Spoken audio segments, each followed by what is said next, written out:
Hello buddies, ಎಲ್ಲರೂ ಹೇಗಿದ್ದೀರಾ? So ಇವತ್ತಿಗೆ ನನ್ನ ಮಗಳು ಹುಟ್ಟಿ 4 ತಿಂಗಳು ಕಂಪ್ಲೀಟ್ ಆಗೋಯಿತು.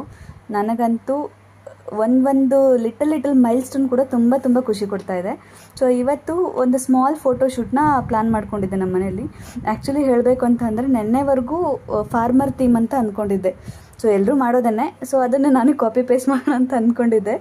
ಸೊ ಅದಕ್ಕಾಗಿ ಒಂದು ಚಿಕ್ಕ ರಾಗಿ ಪೈರು ಹಾಕಿದ್ದೆ, ಬಟ್ ರಾಗಿ ಎಲ್ಲ ಅದೇನೋ ಚೆನ್ನಾಗಿ ಬಂದಿರಲಿಲ್ಲ. ಸೊ ಅದರಿಂದ ನಿನ್ನೆ ತಲೆ ಬಿಸಿಯಾಗಿದ್ದೆ ಸ್ವಲ್ಪ, ಏನಪ್ಪ ಮಾಡೋದು, ರಾಗಿ ಪೈರೆಲ್ಲ ಚೆನ್ನಾಗಿ ಬಂದಿಲ್ಲ ಅಂತ.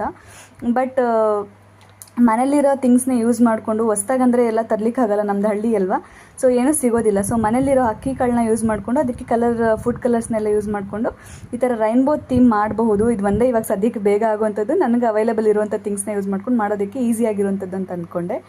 ಸೊ ಇದನ್ನೆಲ್ಲ ಮಾಡುವಾಗ ಪ್ರೋಸೆಸ್ನ ನಾನು ಅಷ್ಟೊಂದು ನಂಬಲಿಲ್ಲ, ಹೆಂಗೆ ಬರುತ್ತೋ ಏನೋ, ಫುಡ್ ಕಲರ್ ಎಲ್ಲ ಯೂಸ್ ಮಾಡಿರ್ತೀನಲ್ಲ ಹೆಂಗೆ ಬರುತ್ತೋ ಏನೋ ಅಂತ ಅಂದ್ಕೊಂಡಿದ್ದೆ.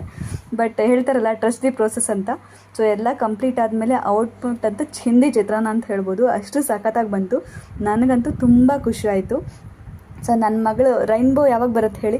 ಸೊ ಬಿಸಿಲು ಮತ್ತು ಮಳೆ ಬಂದಾಗ ರೈನ್ಬೋ ಬರುತ್ತೆ. ರೈನ್ಬೋ ಬಂದಾಗ ಏನು ಸ್ಪೆಷಲ್ ಅಂತ ಅಂದರೆ ನವಿಲು ನರ್ತನ ಮಾಡುತ್ತಲ್ಲ, ಸೊ ಅದೇ ಥರ ನನ್ನ ಮಗಳಿಗೂ ಆ ಪೀಕೋ ಕಲರ್ಸಲ್ಲಿರೋಂಥ ಡ್ರೆಸ್ನ ಹಾಕ್ಬಿಟ್ಟು ಅವಳನ್ನ ನವಿಲು ನರ್ತನ ಮಾಡ್ತಾ ಇರೋ ಥರನೇ ನೋಡಿಕೊಂಡೆ. ಅಂದರೆ ಅಷ್ಟೇ ಖುಷಿ ಆಯಿತು ನನಗೆ. ಸೊ ನಿಮಗೆ ಈ ಔಟ್ಪುಟ್ ಯಾವ ಥರ ಅನಿಸ್ತು ಅಂತ ಕಮೆಂಟ್ ಮಾಡಿ. ಸೊ ನಿಮ್ಗೆ ಇಷ್ಟ ಆಗಿದ್ರೆ ನಂತರ ತಾಯಂದ್ರಿಗೆ ಸೊ ಇದನ್ನು ಶೇರ್ ಮಾಡಿ, ಸೊ ಅವರು ಈ ಥರ ಫೋಟೋಶೂಟ್ ಮಾಡಿ ಖುಷಿ ಪಡಲಿ. ಈ ಥರದ್ದು ಇನ್ನಷ್ಟು ಬೇಬಿ ಫೋಟೋಶೂಟ್ ಐಡಿಯಾಸ್ಗಾಗಿ ನನ್ನ ಚಾನಲ್ನ ಸಬ್ಸ್ಕ್ರೈಬ್ ಮಾಡಿಕೊಡಿ. Thank you.